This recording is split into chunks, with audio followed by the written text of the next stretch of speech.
Bryan Singer made a great job of the first two X-Men movies. Brett Ratner almost derailed it on the third one. I know the evil Len Wiseman was connected to this at one point, and I'm just wondering, for you, taking on a franchise like this, was it easy to make your own impression, like to kind of make it your movie? I don't know whether that was a big challenge. Yep, you're absolutely right, and quite intimidating. And my first reaction was, why are they calling me? And I obviously, Hugh asked to meet with me, and I went along somewhat skeptical. And he happened to be a fan of a movie I'd made called Tsotsi, which is about a character who's somewhat filled with self-loathing and yet is endearing at the same time, and that was a tricky line to find. And he said to me, I've got to carry this movie now. I've always been part of an ensemble, and now I've got to carry the movie. So I'd like a director I can lean on to crack the emotional arc of the character, which was, of course, flattering and at the same time intimidating. But I didn't know enough about the comic book, so I went away and I really read them. And the first line that hits you is that line, I'm the best there is at what I do, but what I do best isn't very nice.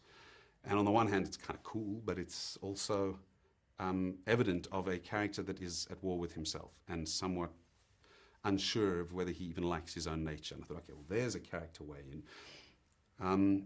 So I went back to Hugh, and there were a great many other bits of the comics that I started to find were rooted in real human emotion, in the way that the great Greek superheroes were. When Zeus throws a lightning bolt, yes, that's kind of superhero cool, but actually it's coming from real human passions of jealousy and whatever they are. And I think that the X-Men superheroes are complex because they are rooted in real human emotion.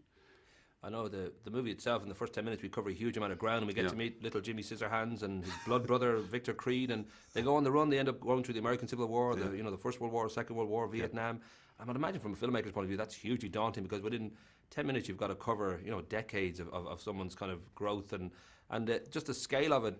You did rendition, as you mentioned, you did Tutsi. I would imagine the scale of it was something quite daunting, or I don't know whether it was liberating after a while, that you could actually have anything you wanted, really.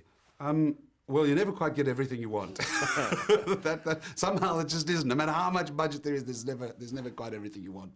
But you raise a fascinating portion of the movie, because you're absolutely right. It was, wow, we have to cover a lot of ground, and is this going to work? And I think the initial thing was, the studio was determined, quite understandably, that this had to be sort of action, spectacle, grab him by the throat. And I'm coming into it going, yep, I want us to have that, but it's got to tell a story, mate. It's got to take us from a place where he and his brother seem like they're really mates to a place where he's starting to look at his brother as if he thinks, you know what?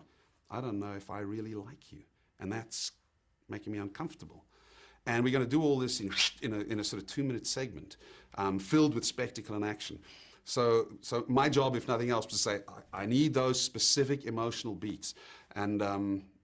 And we got them, and I think that I'm quite proud of the way that sequence does both things. I think that Peter MacDonald, my second unit director on that sequence, did a great job with getting the action stuff down, and we sat in meetings together, and I'm going, I need that beat, and I'm going to shoot these beats of emotion, and we've got to make sure our stuff ties together.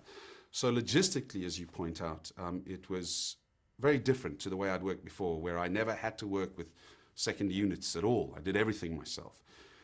But here, ironically, because there wasn't enough money for me to keep shooting for 4 months, we had a second unit going, and that made me a little nervous. Am I going to get what I need from this?